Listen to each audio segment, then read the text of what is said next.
வணக்கம். 2014க்கு அப்புறமா இந்தியாவில் நடக்கக்கூடிய தேர்தல் அமைப்புகள்லேயே நிறைய மாற்றங்கள் இருக்குது. ஒரு சரியான நிலைப்பாட்டோட சரியாக தேர்தல் நடக்குதா அப்படிங்கிற ஐயம் இந்தியாவில் இருக்க ஒவ்வொரு குடிமகனுக்கும் ஏற்பட்டிருக்கு.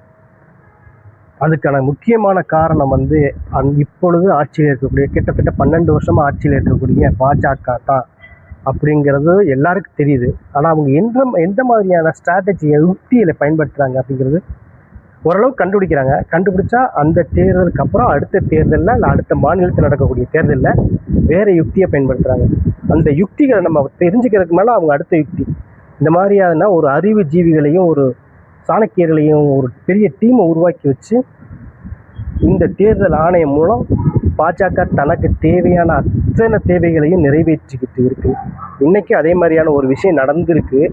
ஆனால் அதுவும் இதே மாதிரி ஒரு சந்தேகம் தான். அந்த சந்தேகம் உறுதிப்படுதா இல்லை இதுக்கு அடுத்து வரக்கூடிய தேர்தலில் வேறு ஸ்ட்ராட்டஜியை பயன்படுத்த போகிறாங்களா? இப்போ நம்ம இன்னைக்கு உள்ள இந்த ரிசல்ட்டையும் தமிழ்நாட்டில் நடந்த எலெக்ஷன் ரிசல்ட்டையும் நம்ம ஓரளவுக்கு அப்படியே அனலைஸ் பண்ணி பார்த்தா கிட்டத்தட்ட ஒத்து போகிற மாதிரி தெரியுது. என்ன அப்படிங்கிறத இந்த வீடியோவில் பார்க்கலாம். அதுக்கு முன்னால் நம்ம சேனலை சப்ஸ்கிரைப் பண்ணி. பிரசாந்த் கிஷோர் போட்டியிட்டார். ஏன் அந்த தொகுதியில் இடைத்தேர்தல் நடந்துச்சு? பாஜகவின் தேசிய தலைவர் நிதின் நபின் அந்த தொகுதியோட முன்னாள் சட்டமன்ற உறுப்பினர்.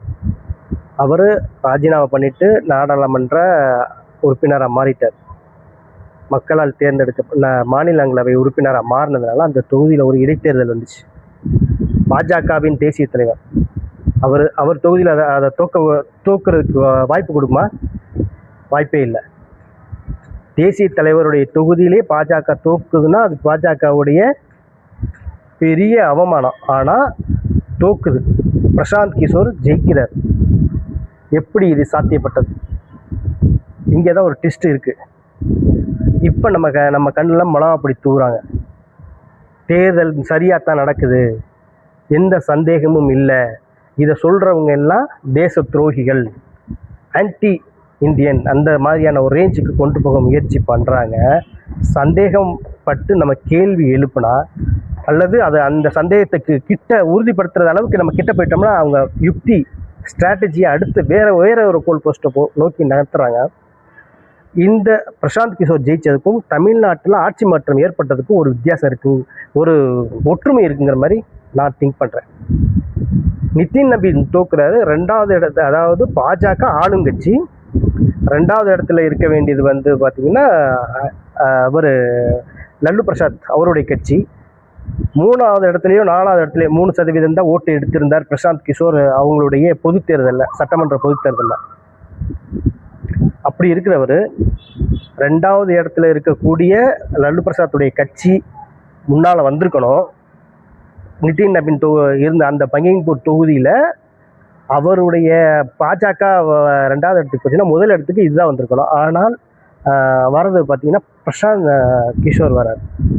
இங்கே தான் ஒரு பெரிய ஒரு சந்தேகம் இருக்குது.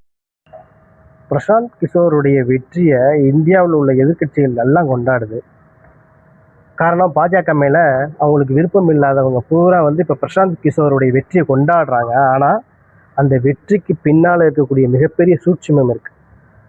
3வது, அதாவது இப்போ ஆளுங்கட்சி பாஜக ஏற்று போட்டிட்டது லல்லு பிரசாத்துடைய கட்சி, அது 2வது இடத்துல இருக்குது. ஆனால் அந்த இடைத்தேர்தலில் 2வது இடத்துல வர வேண்டிய லல்லு பிரசாத்துடைய கட்சி 3வது இடத்துக்கு போகுது. நிதின் நபின் பதவி விலகின அந்த தொகுதியில் பாஜகவுடைய தொகுதி, ஆக்சுவலாக பாஜகவுடைய தொகுதி, அதில் பிரசாந்த் கிஷோர் ஜெயிக்கிறாரு. பாஜக தோத்துருச்சு, இவர் பிரசாந்த் கிஷோர் ஜெயிச்சிட்டாருங்கிறது தான் மக்களுக்கு கண்ணு முன்னால் தெரியுது. ஆனால் அதுக்கு பின்னால் இருக்கக்கூடிய மிகப்பெரிய சூட்சுமம் இருக்குது. என்னென்னா, அடுத்து வரக்கூடிய தேர்தல்கள் சரியாக நடக்குது அப்படிங்கிறத மக்கள்கிட்ட பதிவு பண்ணணும். அப்போ அந்த லல்லு பிரசாத்துடைய கட்சி அவ்வளோதான் அப்படின்னு சொல்லி இப்போ நிறைய பிராந்தியங்களில் இருக்கக்கூடிய நிறைய கட்சிகளை மாநிலங்களில் இருக்கக்கூடிய மாநில கட்சிகள் நிறைய கட்சிகளை பாஜக அழிச்சிச்சு. அதோடைய லிஸ்ட்டில் அங்கே உள்ள ஒரு கட்சி கிட்டத்தட்ட முடிஞ்சது. யார்? இந்த பெரியவர், அவர் பேர் சரியாக அவங்க இல்லை, அவர் தான் முன்னாள் முதலமைச்சர்.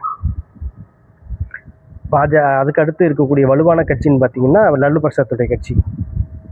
இப்போ லல்லு பிரசாத் கட்சிக்கும் இந்த பிரசாந்த் கிஷோருக்கான கட்சிக்கும் இடையில போட்டி மாதிரி கொண்டு வந்துட்டு முதலிடத்துல தொடர்ந்து பாஜகவே இருக்கிற மாதிரியான சுச்சுவேஷன் பீகார்ல ஏற்பட்டுருச்சு. இதே தான் எல்லா மாநிலங்களையும் ஏற்பட்டுக்கிட்டே இருக்கு.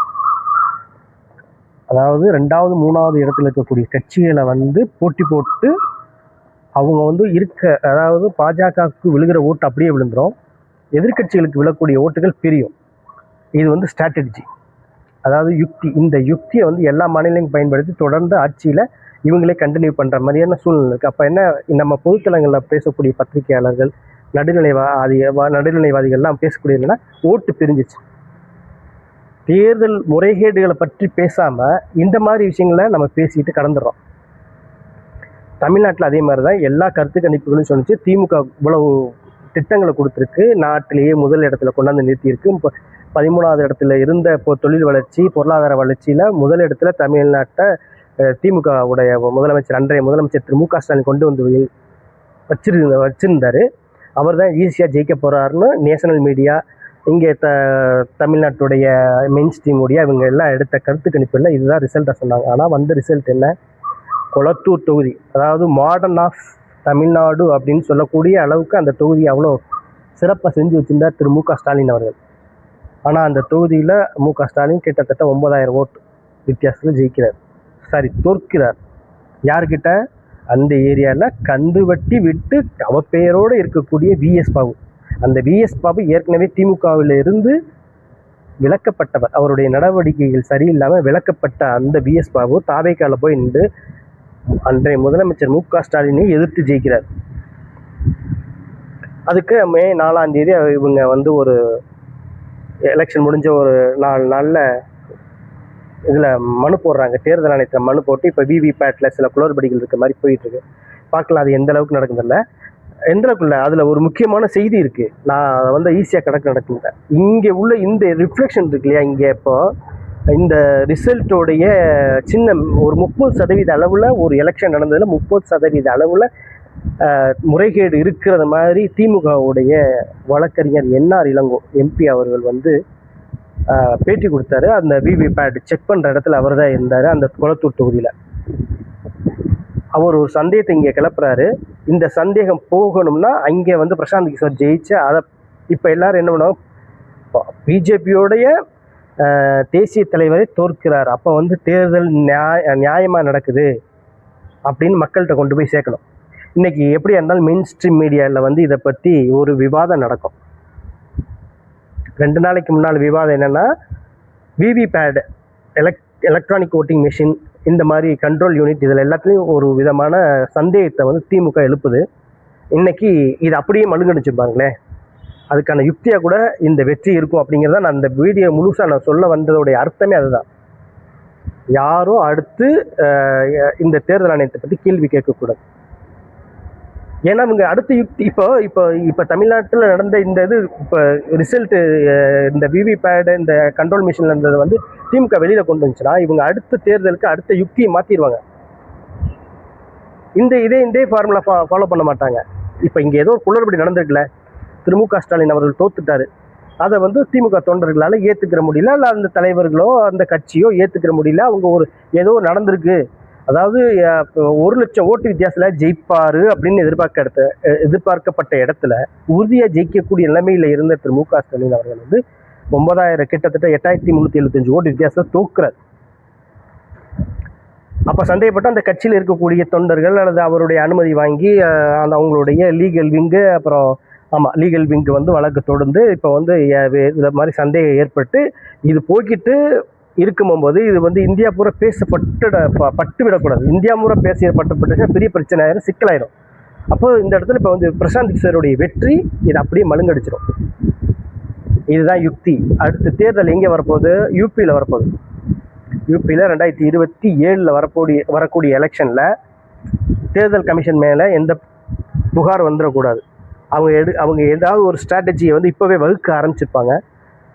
அந்த ஸ்ட்ராட்டஜி பாஜக, ஆர்எஸ்எஸ், எலெக்ஷன் கமிஷன், தேர்தல் ஆணையம் இவங்க வகுக்கக்கூடிய இந்த தேர்தல் யுக்தியை அங்கே வேறு மாதிரி கொண்டு போவாங்க. அதை கண்டுபிடிச்சு அந்த மாநிலத்திலிருந்து மக்களோ அல்லது அந்த எதிர்கட்சிகளோ பொது பிரச்சனையாக கொண்டு வந்து சேர்க்கறதுக்கு முன்னாலேயே இவங்க அடுத்த யுக்தியை மாற்றிடுவாங்க.